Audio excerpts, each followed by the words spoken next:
Let's have a look at this swing of a player that got a video across to me of his swing struggling with his game. So a player that played off a handicap of 1, now off a handicap of 5. He felt that some of that was part down to the fact that he was struggling with the yips, which he now feels he's sorted or has improved, and it's now more of a long game issue that's stopped him from playing at the level he used to. First things first is just to talk about camera angles. So the big thing with this is obviously the camera angle is quite low down. So this is obviously a small tripod or something on the floor that's propping the camera up. Ideally, we want the camera sort of between sort of hip height and chest height, just so we can see everything that's going on the swing. It changes the perception of things by the camera being lower.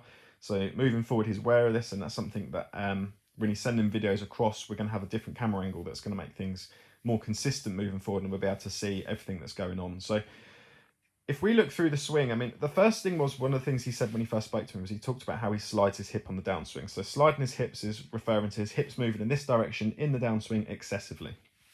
And there's finding out now why he does that, because there'll be a reason. As a good player, it's a reason that he has to do it to, he's made it himself work, he's made it work for himself even, to be able to hit good shots. So if we have a look through the swing, and then we'll talk about that point afterwards, or through the analysis. So first things first, if we look at the down the line video on the right hand side, and if we stop him where the club gets parallel to the ground halfway back, if we draw a line on the leading edge of the face, on the club face, now what would be considered square at this point would be matching his spine angle. So we can see club face is pointing more down to the ground than his spine. That means, or says now, that his club face is shut in this position. Not necessarily a problem. Go to the top of his swing, he gets the club laid off. So laid off being when it's pointing left of target. And then if we draw a line on the leading edge of the face, so considered square at the top of the backswing would be matching your lead arm position. So we can see club face at the top is now pointing more up to the sky than his lead arm. So the face is shut, quite shut actually in this position as well. And then if we come halfway down, back to the club being parallel to the ground, if we draw a line on that leading edge of the face, and again we can use his spine angle to be considered as what would be square, we can see again that the club face is now pointing more down to the ground than his spine angle, so the club face is shut. So general theme of his backswing and downswing is he gets the face shut. Now, if you try to hit the ball with a shut face, two things are going to happen if you swing on a neutral path, etc. Is that the ball is going to go left and it's going to go low. If you close the face, that de-lofts it. So as a good player, he's going to have to do some things to try and correct that. Now, if we now draw a line on his hips, a line on his spine angle, and a line on the side of his head here, if we look through the face on, is we can see on his backswing, there's quite a good slide of his hips away from the target. So if we get to the top of his backswing, let's just move those lines back to where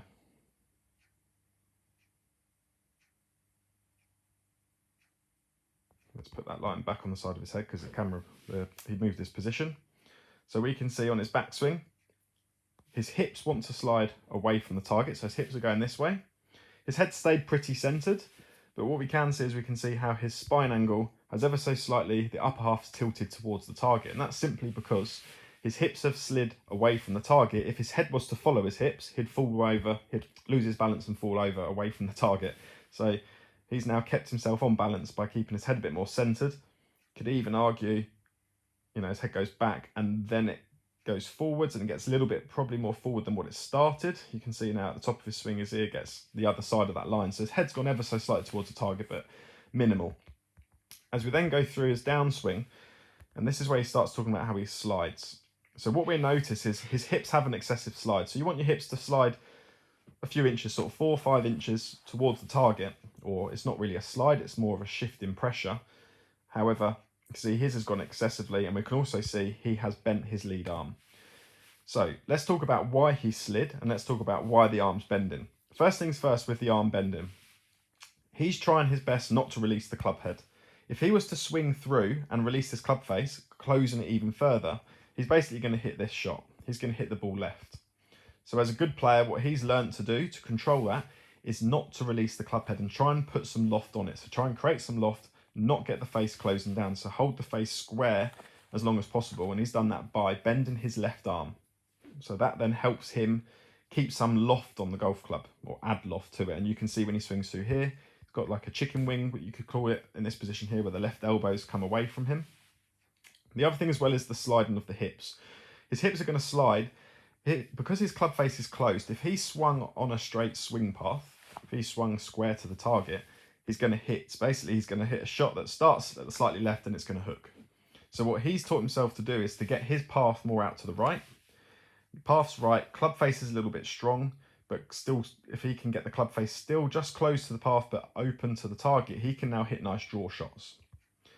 And what he's done to get his path more in to out, so more in this direction, is sliding his hips. So if he slides his hips, he can now encourage the path to move more out to the right, versus if he was to rotate his hips more, that would encourage his path to go a little bit more left.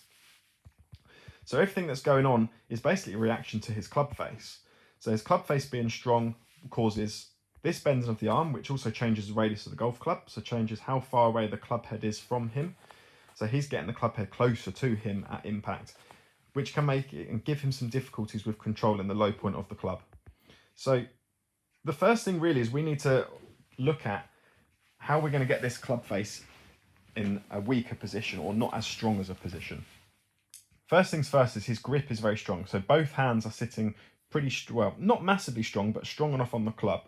Now, if we can get him to weaken his grip a little bit, that's going to give a little bit more control over the club face. So that's the first thing, is if we can get that grip in a better position, only a small change, just to change the face a tiny bit. I'm not saying we need his face to be neutral. He can still stay on the closed side. That's not a problem. That's what he's used to. And there's a lot of good qualities that come with a shut club face.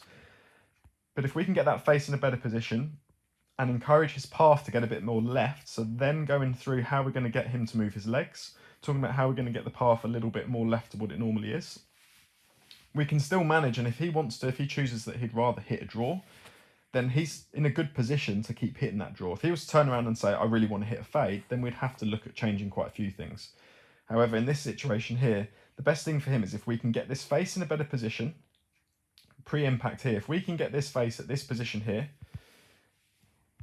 pointing a tiny bit more up, then we can start to get his path a little bit more left. Then we can give him a bit more control of the club face, because this swing here at the moment is basically, it's going to have, he's going to hit big blocks and he's going to have the chance to hit big hooks as well. Versus if we can get the path a little bit straighter, get the face a little bit squarer, he can then be able to control the start direction and the curvature a bit better. So working on the grip would be potentially the first thing we could look at. If there's other ways, we can get the face in a less strong position as well.